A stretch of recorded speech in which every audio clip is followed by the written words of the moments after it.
বিএনপির স্থায়ী কমিটির সদস্য ও সাবেক সেনা কর্মকর্তা হাফিজউদ্দিন আহমেদ পাকিস্তানে অবসরপ্রাপ্ত সামরিক কর্মকর্তাদের আমন্ত্রণে কমিশন ডে অনুষ্ঠানে যোগ দিয়েছেন।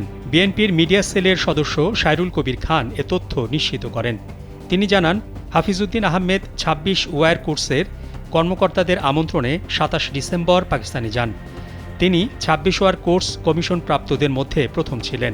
অনুষ্ঠানে তার হাতে ক্রেস্ট তুলে দেন অবসরপ্রাপ্ত platoon commander general Rahat Bhatti. Hafizuddin Ahmed ২৯ December Rawalpindi এবং ৩১ ডিসেম্বর করাচিতে দুটি অনুষ্ঠানে অংশ নেন। অনুষ্ঠানে অবসরপ্রাপ্ত কয়েকজন জেনারেল সহ শতাধিক সামরিক বাহিনীর কর্মকর্তারা উপস্থিত ছিলেন। স্যান্ডেলিনা সো, রূপচর্চায় আভিজাত্য।